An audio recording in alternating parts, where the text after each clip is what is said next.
The district, All right. for the one-to-one laptop initiative, the district received a $1 million donation from the United Arab Emirates to help implement the new technology.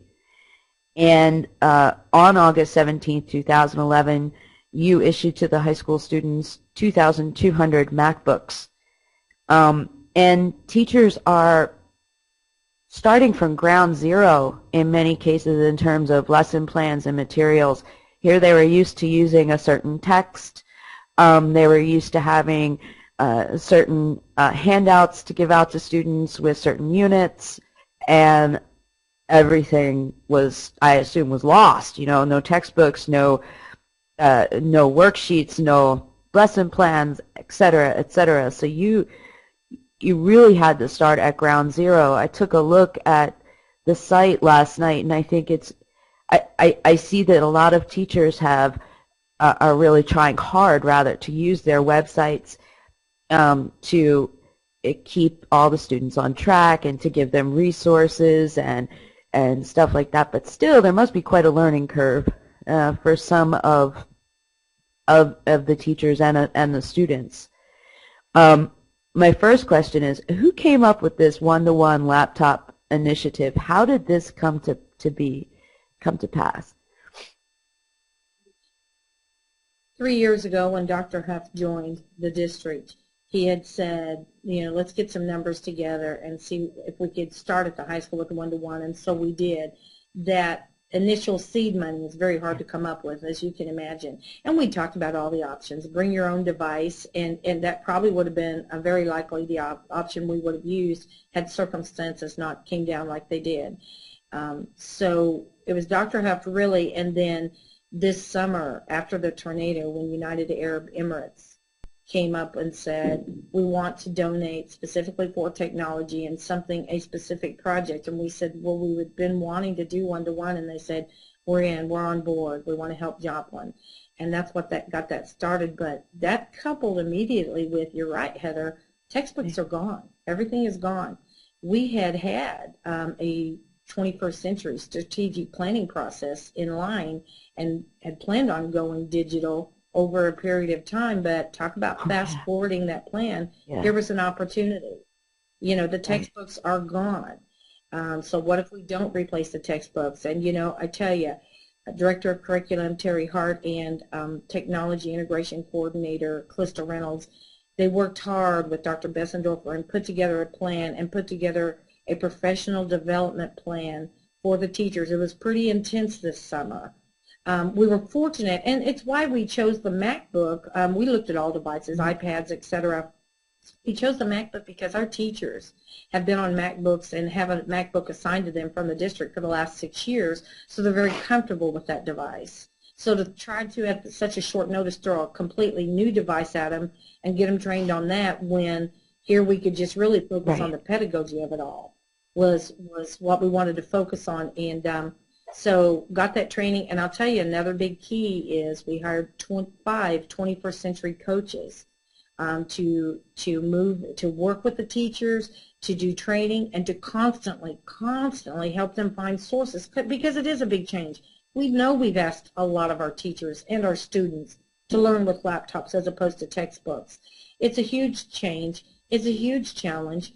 Overall, it's been successful, but I would never want to try to paint a picture that said, oh, yeah, 100% for successful, been a piece of cake. Any change, we get it. Mm-hmm. We get it's difficult, and yet we still know with all of it that we're doing the right thing for kids.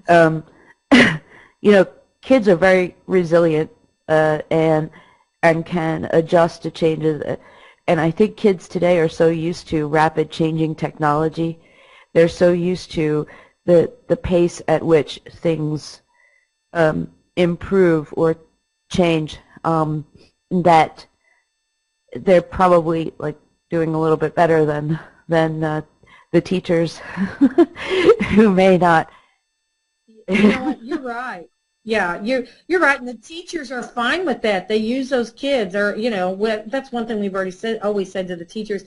Don't let it intimidate you. If they can help you, if they can help guide or suggest some sources, etc., open that up. And the teachers are seeing that. The the first 9 weeks, wow, big change. And then we're seeing more and more, and the teachers are understanding how the textbook, it's not the curriculum, and it could be a bit limiting, whereas, it's definitely more of a personalized learning course now by being able to have the laptop, and particular students it can just open up such a variety for them. But then some students like a more structured, just take me down certain sources. It's so personalized now. I mean, and the teachers are seeing that. And I'll throw something else out there. We debated, because we had already visited, even before the tornado, many schools that were one-to-one. And we visited after the tornado, one-to-one schools. And several of them had said, yeah, we did not allow or turn on Skype. Well, Skype was important to us. It's a 21st century skill. We want these kids to go out and do things like you and I are doing right now, Heather, to have online meetings and WebExes and conferences. So that was a little difficult at first, changing the mindset, because kids were Skyping each other that were sitting 2 feet away. And what Skype does do is it'll kill your bandwidth. Skype isn't intranet. It goes out into the global world and comes back. But slowly but surely, they're starting to get it, to use it for educational purposes. And let me tell you something. Our teachers are figuring out, instead of having tutorial sessions in their classroom an hour before or an hour after, especially the day before a test, they're opening up Skype in the evening. From the teacher will say 9:30 to 10:30, 34 students logged on and stayed. In fact, he was on with them until 11. You're in their world. They're in their bedroom. They're comfortable. They're not intimidated to ask certain questions. So we just have to, change and teach in their environment.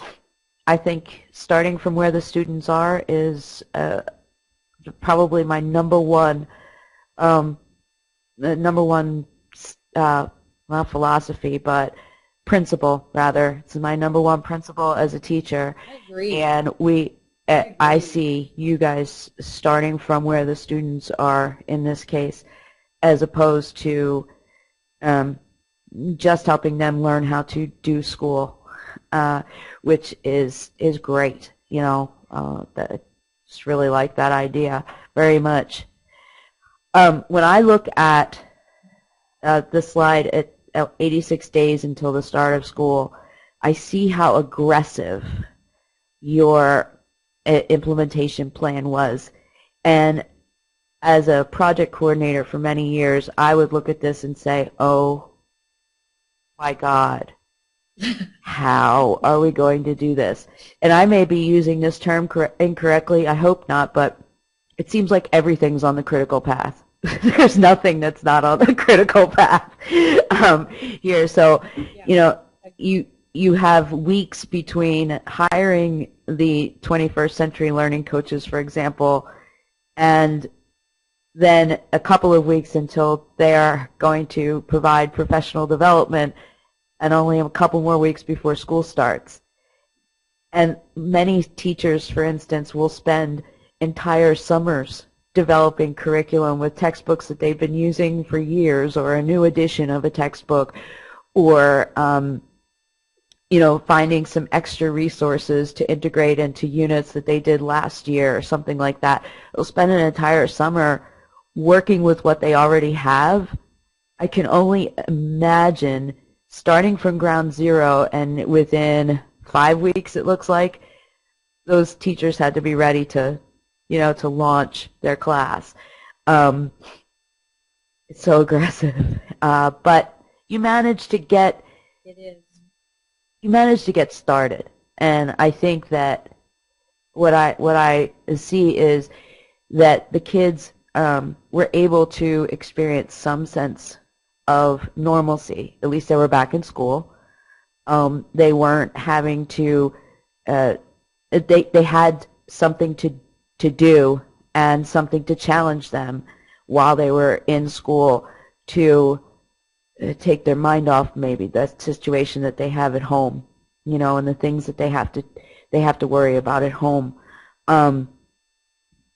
So I'm really glad that you were able to start school on time, especially for those kids, and I think it probably did help them. You mentioned that it took about 9 weeks, before teachers and students started to feel comfortable. But at the same time, I think that that 9 weeks was well spent because of the fact that you were able to build, I bet, some camaraderie among the teachers and students. Um, they were able to work on problems together. They were able to see that they were all in this together. It maybe the us versus them situation between teachers and students was lessened somewhat. Um, I just, I guess this is just my commentary on how impressed I am with what you've been able to accomplish. Um, and I appreciate that, Heather, because you are absolutely right. These teachers, a lot of them have lost their homes right, too, as well as students, and so to come to work and you know, it's a lot of change. They've lost their second home. That was their yes, classroom, you know, and their yes, buildings are gone. And we weren't out of school. There's no closure. They didn't get to take home their personal items before summer. right. They're gone. So there's a lot of challenges and a lot of changes, and you bet. We were told our community suicide rate would go up after something like this. And we've been watching that so closely. We've hired so many counselors and psychs in addition to our normal. And we have therapy groups going, you know, all the time to work with everyone. But, you know, it has been a let's get through this together type of year. But it's been quite a learning Something experience I too. read in the Education Week article um, that I really appreciated was the fact that, and I can't remember which school that, and I can't remember which school official it was. May even have been you. I'm not sure. Someone said, even if our scores on standardized tests and whatnot aren't that great this year, even if they go down, it doesn't matter because they were in school and we reestablished the community in our school district. And we worked hard to provide the students and the teachers with some sort of a sense of normalcy, you know, bring back something that they all know so well. Um, I have to say that that sounds to me like one of the tenets of a good education is to develop that sense of community, is to emphasize how we all have to work together, especially democratic education.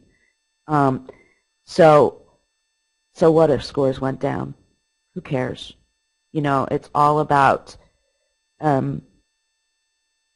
people. People, Yeah.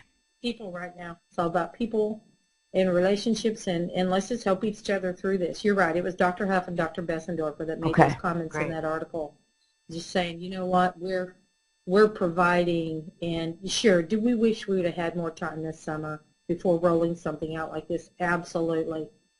Have we met obstacles and Yeah. challenges? You bet. But do we know that we overall did, the big picture is we did the Yeah. right thing for Exactly. kids. Exactly.